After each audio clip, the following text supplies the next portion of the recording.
Par la grâce d'Allah, le couperet est tombé. Je suis condamné 2 ans d'emprisonnement ferme. Pire, je me vois dépouillé de tous mes droits de vie sans ménagement. En démocrate sincère, je ne saurais porter un jugement particulier sur cette décision du tribunal de grande instance hors classe de Niamey qui résulte, je veux bien le croire, de l'intime conviction de la juge qui a présidé mon procès. Cependant, je me réserve le droit de faire appel de ce verdict afin de refuser la destruction de ma vie et de ma famille. Avant de poursuivre mes propos, je tiens à exprimer ma gratitude à l'ensemble des Nigériens de bonne foi, mes parents, ma famille, mes confrères du Niger et de l'extérieur, mes amis et mes avocats qui depuis mon arrestation le 30 mars 2017 n'ont jamais cessé de me témoigner leur solidarité, leur prière et leur compassion. Soyez-en remerciés et qu'Allah vous le rend au centuple. Vous avez également la reconnaissance de mon père avec qui je reste aussi 2 ans loin de ma mère, son épouse, mes frères, ses frères et mes filles, ses petites filles. À cet instant précis où j'écris les lignes, mes pensées se dirigent particulièrement vers 4 personnes. D'abord ma mère, dont je ne saurais imaginer le choc.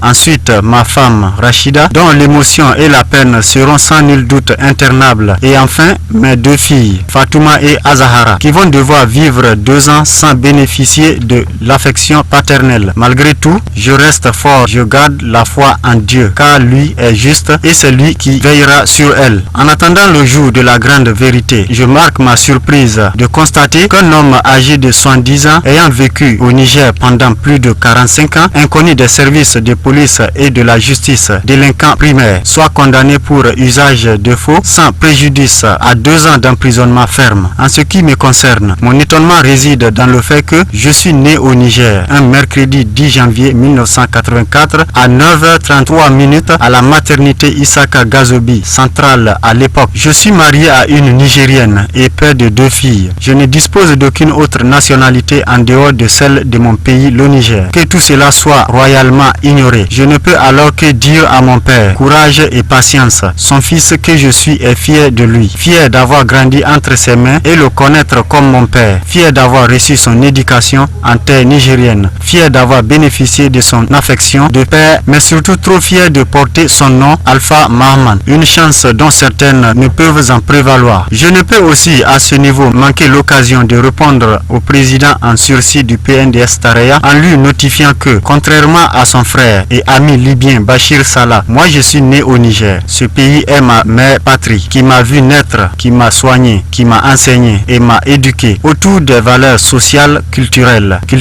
et spirituelles que je ne saurais nier, trahi et travesti au prix de n'importe quel sacrifice. Ceux qui m'en veulent peuvent, à présent qu'ils pensent avoir atteint leur surnois objectif, aller déterrer mon placenta enterré sous l'immeuble qui abrite actuellement l'agence Orange du 2e arrondissement. Je resterai nigérien dans mon âme, mon cœur et mon esprit pour toujours. Oui, on peut me priver de tout, sauf de l'amour que j'ai pour mon pays, le Niger, que j'ai fièrement défendu et représenté dans plusieurs pays à l'occasion de certaines rencontres sportives et intellectuelles, contrairement à des grands patriotes devant l'Éternel qui ont pillé et spolié le pays. Enfin, je renouvelle mes remerciements à toutes et à tous. Jazakumullah khairan wa barakallah minkum. Sachez que mon combat pour un Niger débarrassé de la corruption, de l'impunité, de népotisme, de trafic, d'influence, d'injustice, de pensée unique, etc.